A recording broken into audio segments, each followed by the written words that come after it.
All right, so today we'll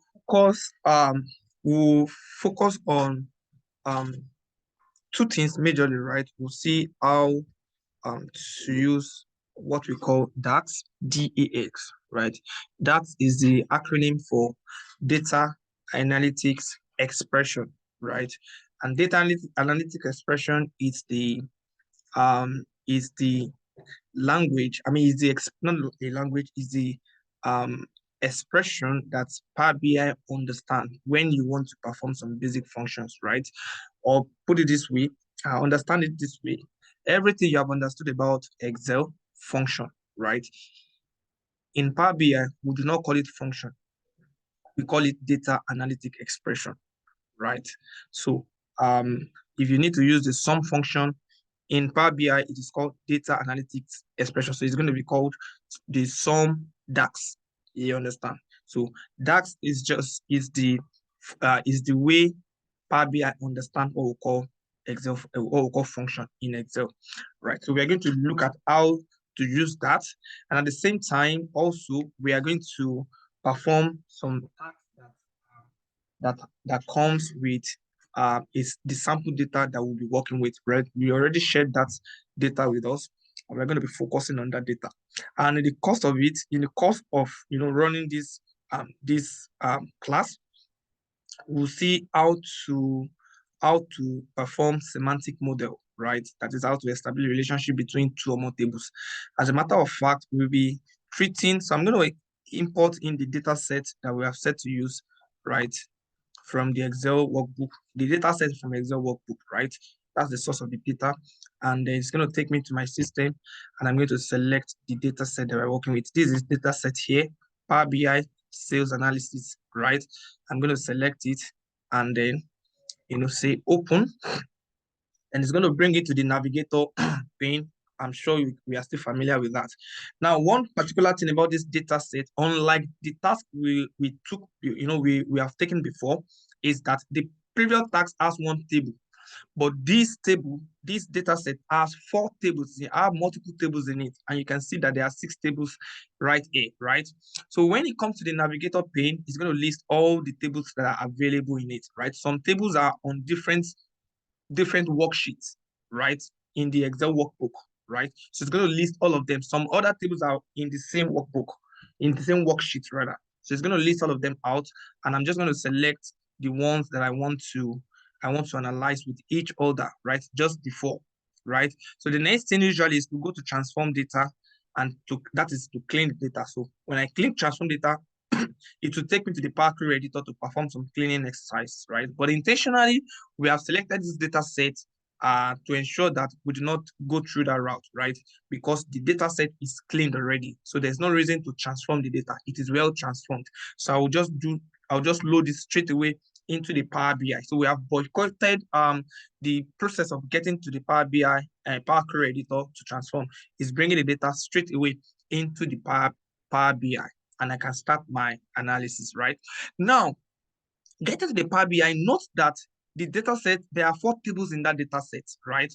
So there is no way the data set can work with each other, can interact with each other if we have not found any relationship between them, right? So the first activity to do, the first step, task to do now that the data set is coming to the Power BI, right, is to go and establish the relationship. And that can be done in this area called the model view, right? But by default, Power BI is designed to take initiative, right, and to find a way to establish the relationship by itself.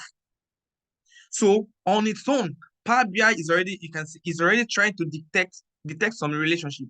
And how does it make those relationships? We talked about that, right? In each table, right? In each table, Power BI will look for Power BI will look for some keys, right? That it can use some keys. Don't forget that we explained that the primary key will be used to connect with the foreign key on the other table, right? So the Power BI will try to locate these 2 keys, primary key on table A, then the foreign key on table B, and we use that key to establish the relationship between them. So Power BI will do that by default, right? But however, we still need to come and check it in the model view, right? We need to come there to check it and establish that it is actually well done, right? You can see this is connected. You can see this is connected, right? You can also see this is connected, right? This is the line that shows the connection. You can see it down here, right? This is connected. You can see it there. But this table here isn't connected to anyone. So this is the reason why it is important to check. We don't just assume that Power BI will do it perfectly, right? If we have gone ahead to start, analyzing data without this being done, so it simply means that we would have been getting run analysis at the end of the day, right? So we need to first of all come here, and I always ensure that we do this as the first task when we get to the Power BI. So the task now is to ensure that this also is connected. Now, this connection, this relationship establishment is done in this model view, right? And then there are two types of semantic model, right? In Power BI, there are two types of semantic model. That is the kind of connection, the kind of relationship that you can establish. There are two types of it. One is called the star schema, right? The star schema, it is called the star schema because the structure looks like star.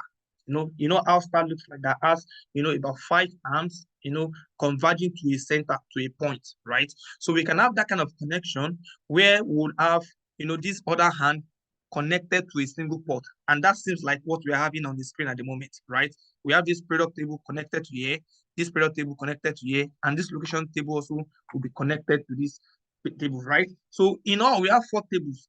And the tables you can always have in Power BI analysis, right, are divided into two types of table, right? We have one that we call the fact table, right? And we have the other ones called the dimension table. Now, the fact table is what looks like the table that actually explains what we want to do. If you look at the data set or our task, we are about to explore, the sales activity of a particular organization. So that's what we want to do. So there will be a table that shows the quantitative values of that the quantitative parameters of that analysis.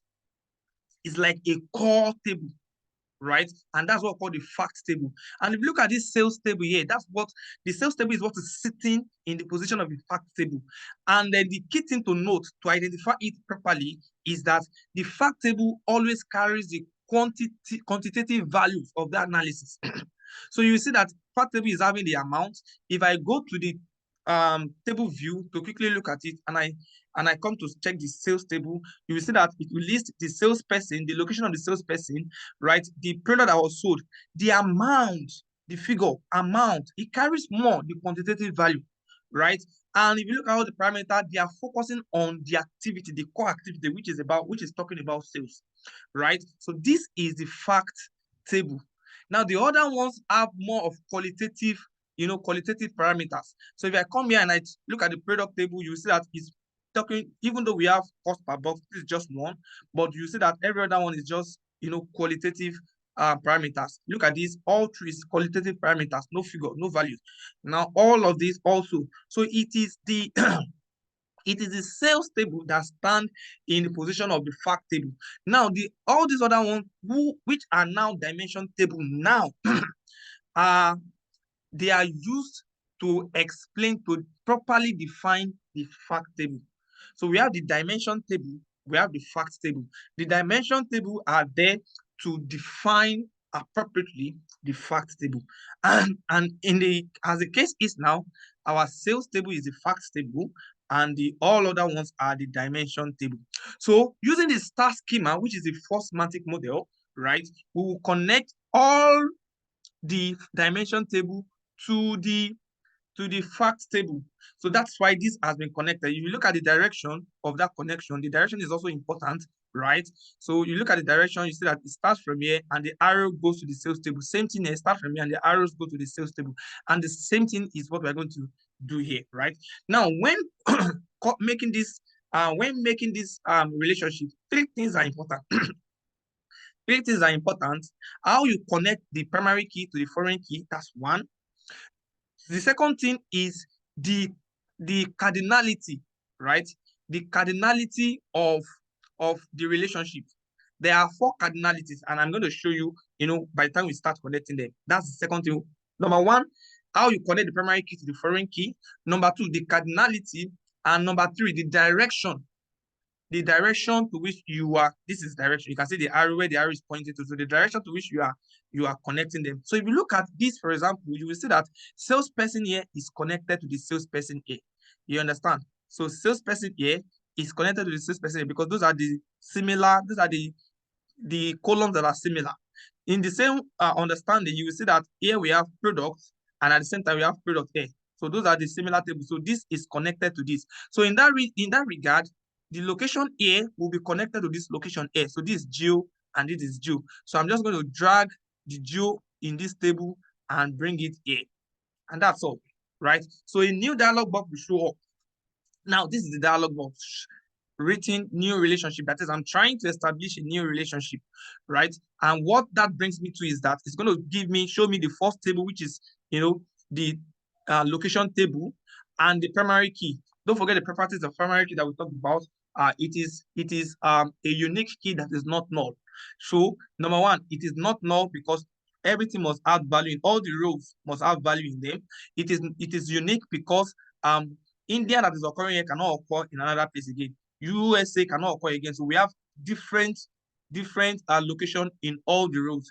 But this is the unique. This is the foreign key. Foreign key is not compulsory that is unique. It may not be unique. That's why UK is repeating itself, right? So the primary key will be connected to the foreign key on the fact table. And that's what we have done. And this is the second thing to note, the cardinality.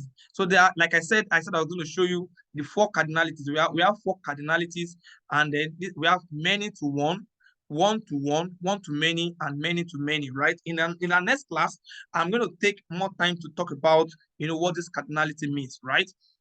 But then for quick understanding as this task is going, and because we can beat time better, and because it's a very long thing actually, so that we can beat the time better. So the very common and most acceptable relationship is the one-to-many relationship. And that is why you can see that by default, Power BI will try to use the one-to-many relationship. All other ones are also valid, right? But then there are the kind of analysis that will be perfect for it. But we have one-to-many is just good for any kind of relationship we are trying to establish, right? And the third thing that I say you will take note of is the cross-filter direction, right? Is the direction going to be is it going to be both direction or single, right? If you are doing one-to-many, right, the single direction is advisable, right? If you are doing one-to-one, it can be both. One-to-many, single direction.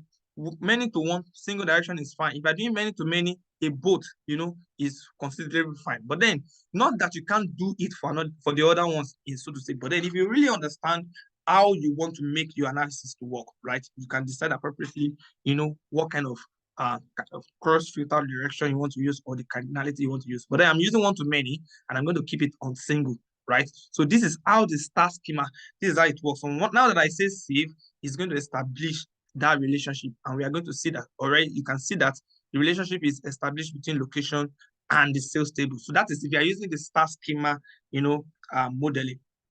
The second type of this semantic model is what we call the snowflake model, right? The snowflake model is not very usually advisable, right?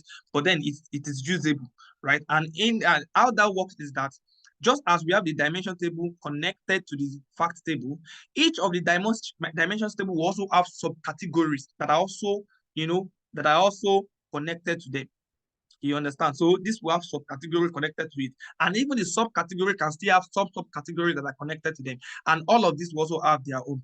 And the implication of that is that in this schema, we'll now have a very long chain, right? Which in turns begin to make our analysis drag and slow, right? This is the key reason why it is not usually advisable to use the snowflake model, right? But it has, if you know what you want to achieve, right, you can venture into you can decide to use the snowflake model. but the star schema is just perfect. And that's what we're going to, base our focus in this analysis, the star schema. And this is how the star schema looks like, right? It is called star, like I said, it's called star schema because it looks like we have this all branches connecting to one, converging to one point. And that is what we have. This connecting to sales, people connecting to sales, and product connecting to sales. So with this, we have established the relationship. So all the 4 tables can now interact with each other. And now we can go ahead to start our analysis, right? And that's what we're going to do right now. Now, let's see how it works. So we are back to our report view. And the first thing I said I advise that we do when we get to the report view is to give our report in our dashboard a title, right? So to give you the title, I'm going to bring in text box. This is a text box, but I can also bring it from here, insert tab, and you will see text box somewhere here. And I select text box here, and I'm going to give it a name, right? You can see, you can type into it, and let's call it sales performance report, right? For the year 2021, right? Sales performance report for the year 2021, right? Then I'm going to format it to look good. This is pure design. You can do it any how you want to make it look like, right? But then it is too small. It is a heading. It is a heading, right? So it should be visible, right? So I'm going to all right, let's give it 28, right? Make it bigger, make it bold, right? Bring it to center, and then what else? All right, so I can do it how I want it to be, right? So let me leave it this way, right? So for now, let me leave like this. I can still come to work on this actually, but then once I know the colors I want to put together, I will decide what to use. All right. So that is the first thing. My dashboard has a heading now. So of course, if I'm doing this for my organization, for example, I have a logo. I have to put a logo, to personalize it to the company I'm doing it for, right? So to put in a logo, we're going to be bringing in image, and you can see image here still under insert tab, element group, then image, right? Once I click it, to take me to my system. Where is the image? Let me check through many images that I have on my system, desktop, right? These are all images, right? So let's choose to use MTN, for example. Let's, as for learning, for the sake of learning, right? This is just a learning environment, right? So we pick MTN, right? And then it means that we are going to be keeping to the color of MTN, which is this yellow and the black, right? So I'm going to resize this logo, maybe put it somewhere here, right? So I have the logo here, right? And then I can then make this come like this, and then maybe bring this like this. All right. Okay. This should be good for me. What else can I do? I can decide, since I know now that I'm using this yellow and this black, so I can format this header to a black or yellow background, something that suits our choice of 2 colors, right? And to do that, formatting it, I can come to this effect, right? On this effect, pick the background color, this background, and it's on white at the moment, so I can pick this MTN yellow, right? I actually don't know the MTN yellow, but if I come to more color, there's this area where I can put in the code. So if I know the code for this MTN color, I'll just put in the code there, and I don't need to search for it. But at the same time, I don't have that code. So let's just trace something out, something that looks like it, right? And I think this is almost looking like it, right? So I think this looks a bit like it, so I'm going to keep it away so I can maintain this color code now anytime I want to pick that yellow, right? And then that will be fine. Now, but then I think I don't want to use yellow. I want to use black, right, to make it different, right? So I'm changing it to black, right? And then that also means that I'm going to change this font to another color. So I'm going to use maybe blue, I mean maybe white for that, right? All right, so that is my header and that is my logo. So I can go ahead to respond to the question. And then of course, this was given to us already, the data set and what we are tasked to look for. So the question says that we should we should find we should calculate the total sales,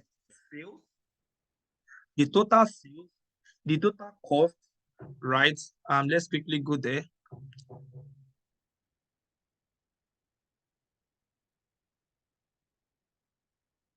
All right, somewhere here.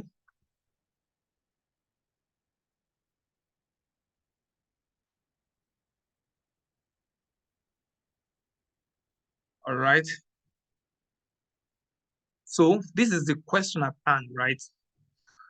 Using the sales data workbook in the attachment to build a report, create a DAX to show the total sales. So we want to calculate, we want to know the total sales, the total cost, the total profit, and some other things using DAX. That's the emphasis. Like I said, remember I said at the beginning of the class that we want to focus on DAX, how the DAX work. And DAX is like same function in Excel.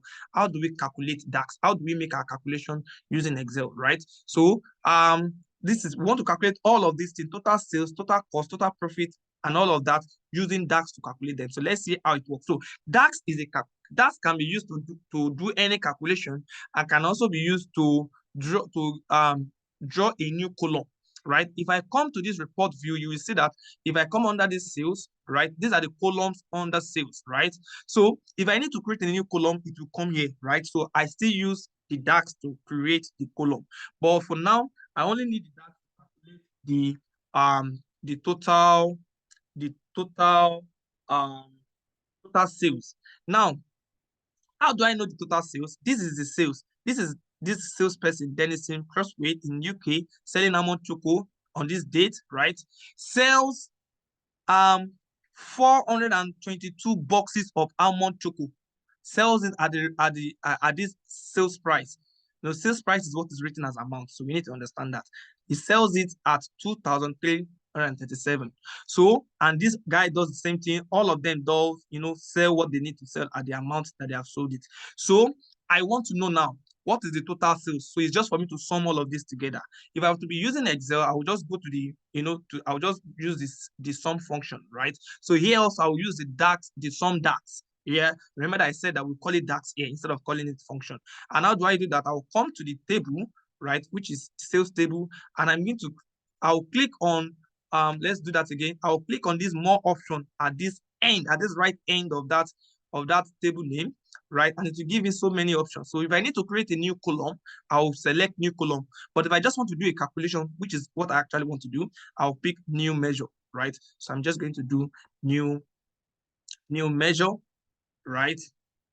I'll do new measure, and it will bring me a formula bar here, right? Where I can now do what so my measure, I want to call it total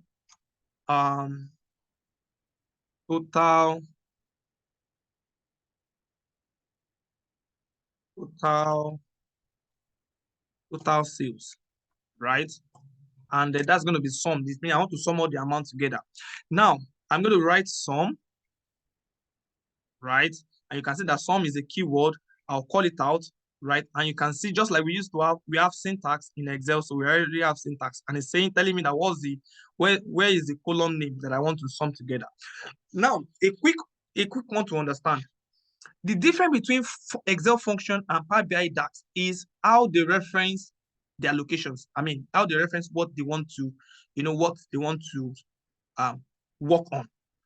For example, now, if I want to get sum in Excel using Excel function, after writing the sum, it will need me to go and click all the cells that I want to sum together. So I'll say sum equals to sum, open the bracket, then I'll select all the cells. So Excel function does references cells.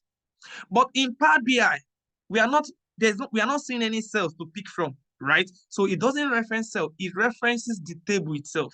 So what we have access to are the tables in here, right? So, and inside the table, we have the columns. We cannot see the cells. We can only see the table and the column. So when using the DAX now, and I've written the operation that I want to perform the sum, right? What I would do is to first identify the column that is the table that is housing the column that I actually want to pick my data from. And as the case is now, the table is the sales row. I'll write sales, right? And once you write sales, it will tell you all the columns under sales. And what I want to work with is the amount, right? So I'll just select it from there, right? So I'm saying sum sales amount. This is sales amount. That is the amount under sales table, right? And I'm going to close the bracket and say enter, right? And once I have done that, then I'm going to have my total sales, represented in here, right? So I have my total sales, which is now very simple for me. So it has done the calculation, right? The total sales has been calculated, right? But then I'm not seeing it on my dashboard, right? I want to have it on this Canva. So to bring it on this Canva, I'm going to decide where do I want to put it, right? What visual do I want to represent it, right? And now I want to put it on the card visual. So I will just come here, select the total sales, right? Then put it on card visual, right? And you can see that my total sales is just going to load out. Yes. So it means the total sales achieved during the whole of the transaction for that year, right, is 9 million naira, $9 million, so to say. Sorry, pardon me. And then I'm just going to put it somewhere, right? Of course, I'll have to format this when the time comes, but then let's perform all the tasks, then we can format them together, right? That has been done. The next thing is to get the total cost, right? Now, we need to understand the formula needed to calculate the total cost, considering all the information that we have here. So cost, what you are selling is let's go back to this table view. What we are selling is this amount, but then they are being sold in boxes, right? For example, now, let's say, for example, now you want to sell a pack of matches, match, right? Now, you cannot sell a single stick of match. You don't sell it that way, right? We sell it in boxes. So just a box, and you have about 40 sticks inside of it, right? That is how it looks like. So what we are selling is the boxes. This is the content inside the box, but what we are selling actually is the boxes. So this guy now sold 422 boxes of this amount at this amount. But what is the cost of one box? You understand? So the cost of one box is given in another table somewhere here. Is it under people, not people, under products, right? So cost per box. So one box, we have a column that shows the cost per box. So with this column now, you can use this to now determine the cost of one box, because cost per box, we have it in that area. Then the cost of these 422 boxes, we have cost per box in this product table. That is cost for one box. Now that the guy sold 422 boxes, we have to multiply the cost per box together with this 422 to have a new figure. And we have to create a new column for it somewhere here. So the way I'm going to use the DAX now is that I'm going to create a new column, right? So I'll come here and say new column. Instead of new measure, I'm going to say new column, and it's going to bring my formula bar out, and you can see that it is column that I have here instead of measures, and I'm going to call it cost, right? And to get it now, what is the name of the DAX that I'm going to use here? The quick thing to quickly connect together here is that the two parameters that I need, which is cost per box and the boxes, they are not in the same table. The boxes is under sales table. The cost per box is under what do you call it? Is under product table, right? So to make the two tables interact together, because you are picking your parameters from two different tables, we are going to use a DAX called related, right? That's the name of the DAX that will be useful when you are picking your values from different tables. So now that I have picked related, don't forget that the formula remains cost per box times boxes, right? So I'm going to say that, okay, my cost per box is under product, table. So I will look for product table here and look for cost per box. That is it. Then I'm going to multiply it with the boxes, which is under sales. So I'll look for sales and look for boxes under sales, right? This is sales and boxes under sales, right? And that is perfect, right? And then I'm going to make sure that my brackets are well represented, right? And the bracket close.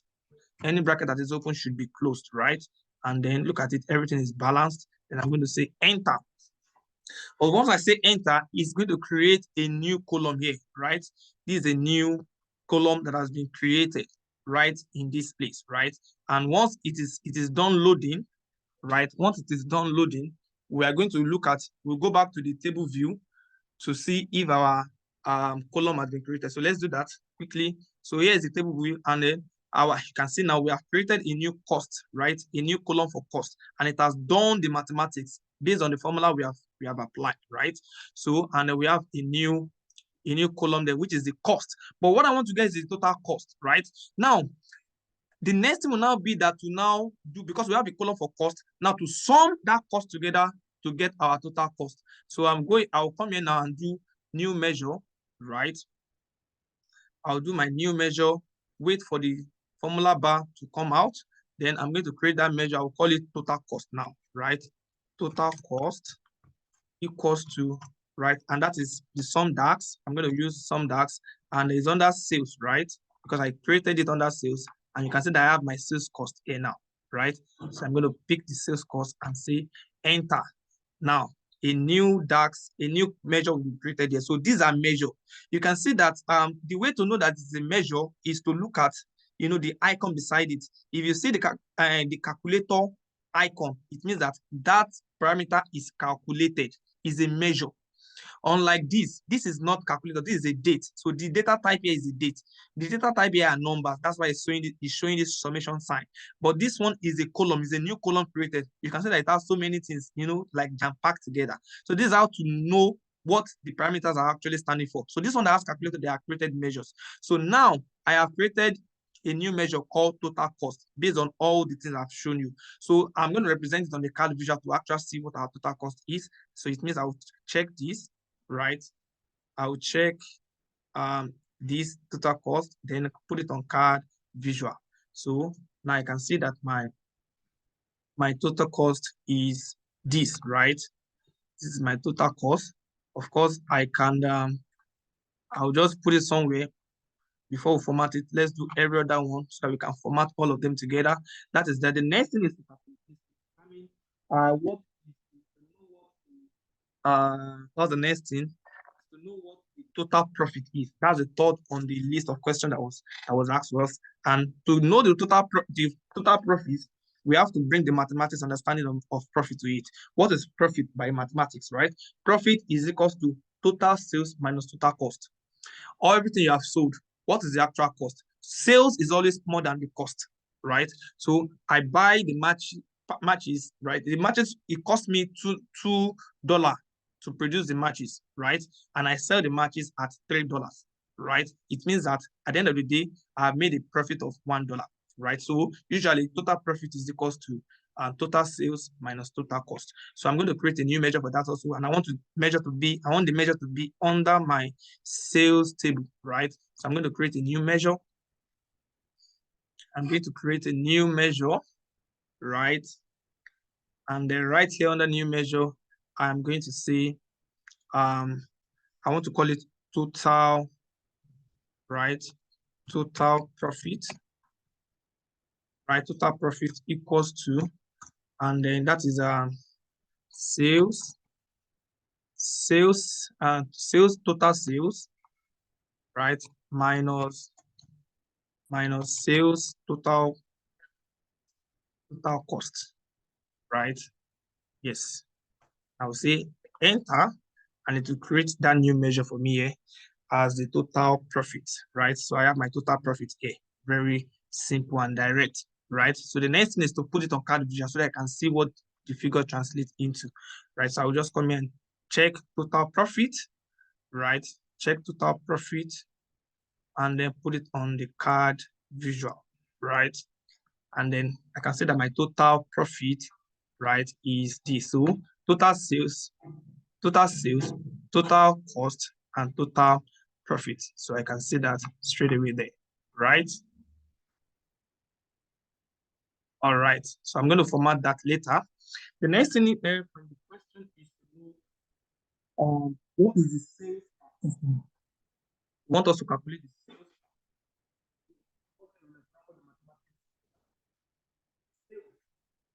per one usually means division, right? Sales per customer. Total sales divided by total customer, right? Total number of customers. So we don't know total sales, that's what we're looking for. We know the total sales. We don't know sales per customer, that's what we're looking for.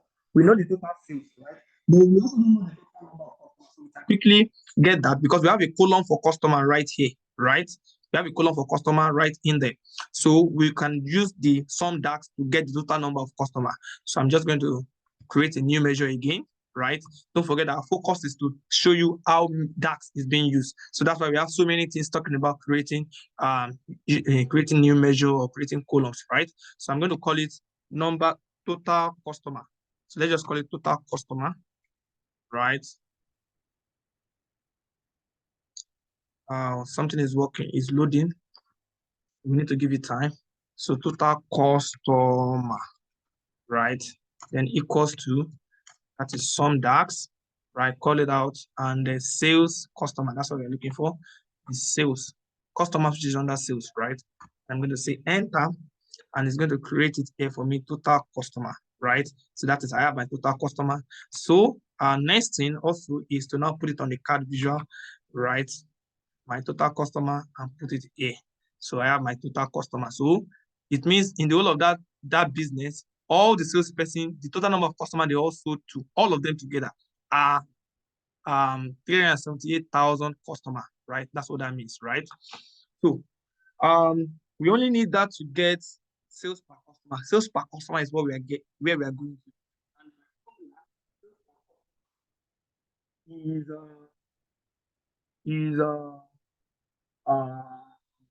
sales per customer is total sales divided by total customer. So I'm just going to create a new DAX, right, to calculate a new measure to calculate that. I'm still putting it under the sales table. So I have new measure, right? I have new measure.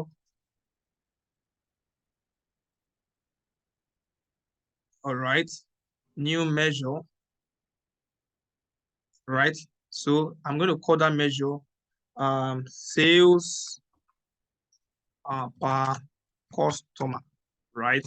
And that is equals to, now in Power BI, if you want to do anything that has to do with divide, the DAX to use is still called divide, right? As in divide, the way it is spelled. So look at how I'm going to write it. The DAX is called divide because what I want to do is division, right? So I'll call out the DAX, that's the keyword divide. Then the syntax will come out. You know, if you are dividing, there will be a numerator and there will be a denominator. So it's asking you that. It's telling us that supply the numerator. So as the case is, the numerator is the total sales. So I'm just going to pick it sales, which is total sales. Total sales, this is total sales here, right? Comma, now denominator, right? And that is my total number of customer, right? Total customer, right? And that's all. And I'm going to say enter. And it will create that measure for me here, sales per customer. So now I can now put that on the card visual, right? Select it and put it in the card visual, right? I'm putting it in the card visual, right? Just wait for it to respond to us.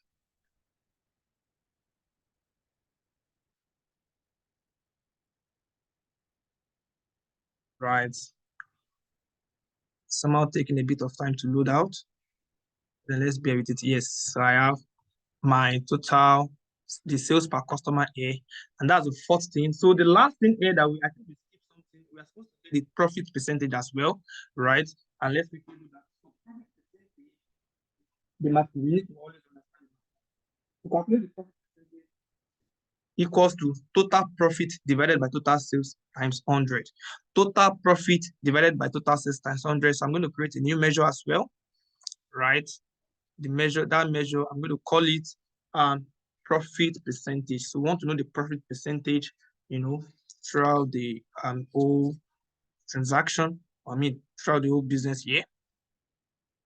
So I'm waiting for it to show, right? So I have it here. So I'm going to call it profit percentage, just like this, then equals to, so it is total profit times total divided by total sales. So I'm still going to use divide as the DAX, right?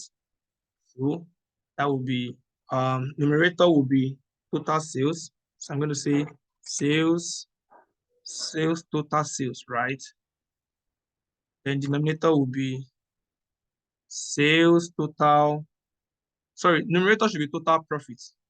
Let's do that again. Sales total profit, yes, comma. Denominator will be sales total sales, right? Then it should be times 100, but I'm not putting times 100 here, right? So the times 100 that is there is just for us, for it to give it to us and to bring it to us in percentage, right?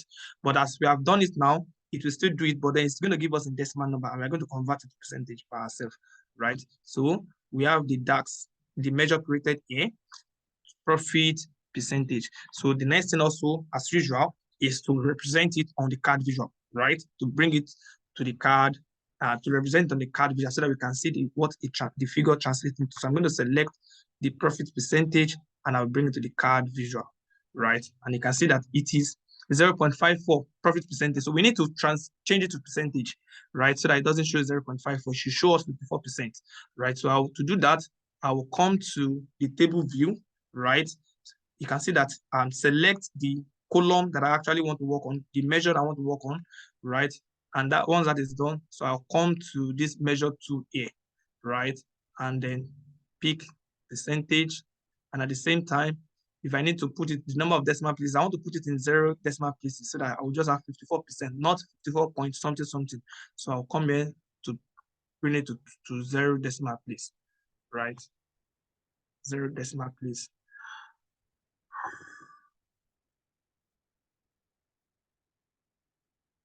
I'm waiting for it to load.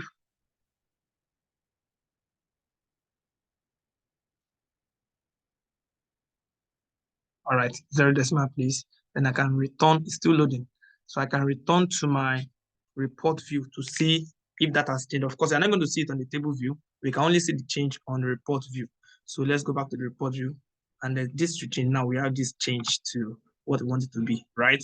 So this is the first aspect of the question, of the insight that the task wants us to treat, right? And we have done it. So the next thing here, I'll pause and quickly format all of this, right? And quickly format all the visuals, right? And then that is what we are going to be doing within the next few minutes. So let me quickly run through that.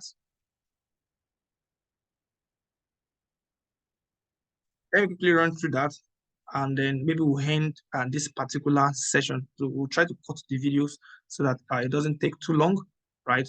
So we're going to end that in A.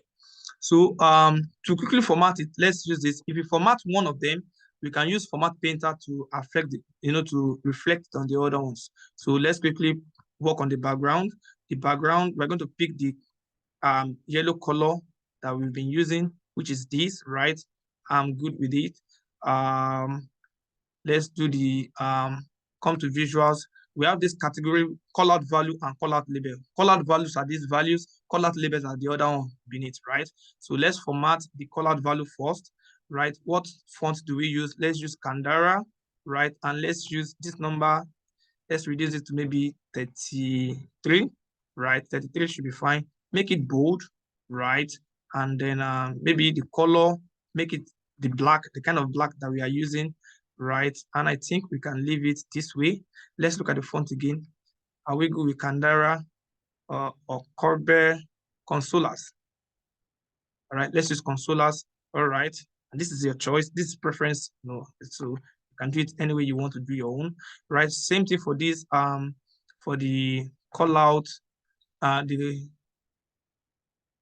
category label. So I'm going to be using Candara for that particular one, right? And then maybe for 15, right? I'll also make it bold, right? And change the font to same black that we are using, right? And I think I'm good with what I have at the moment, right? I'm good with it, right? So the next thing is to now make this format comes to all of them. So I'll use Format Painter to drop it on all of them, one after the other, right?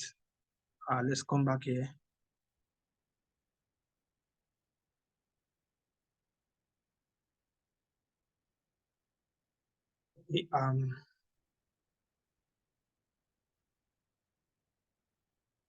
All right, it's just loading a bit.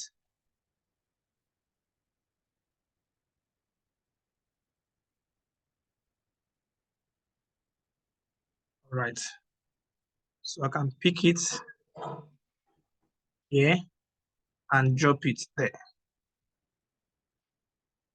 All right, and ensure that it has the same size with the other one. Yes. I think what I also want to do is to do some other formatting. Let's do some other things so that we can explore other functionalities. You know, under this effect, I can still come down and give it a visual border, and then under it, maybe the color, the rounded, I can give it the rounded corner of 9, and a width, the width of maybe 2, and then I can also give it shadow, right? Shadow, and format the shadow to be at the center, right? Now, yes, I think I can leave it like this. Let's say the width of the visual border, let's make it 3 pixel, right? So let me redo the Format Painter and bring it down here, right?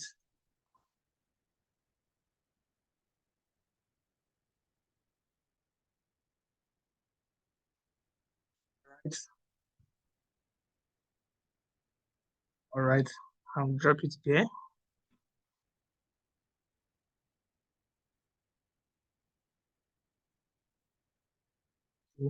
Okay, that has taken effect. So I'm just going to drag this in here.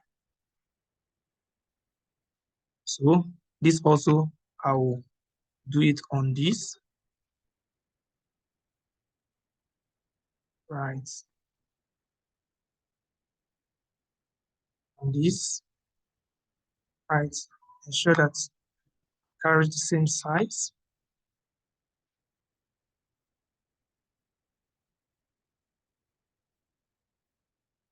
Right? Then I'll pick this as well and drop it on this, right? And then arrange it there. Try to make it up same size. It's here and there. All right, so I can pick this as well. Drop it on this. It's perfect.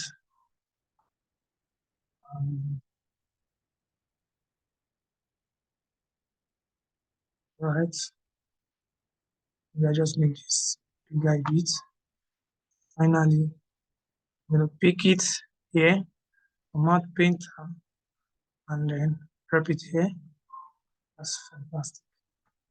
Size it, and then maybe take this to the end of it. Right.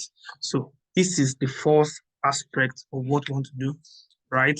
So let's pause here because we're going to break this video, right?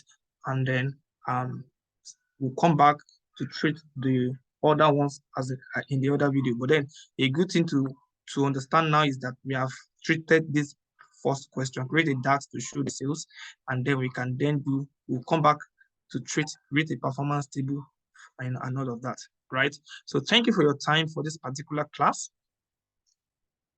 And then we can okay, connect to the other class afterwards. So on this note, thank you very much.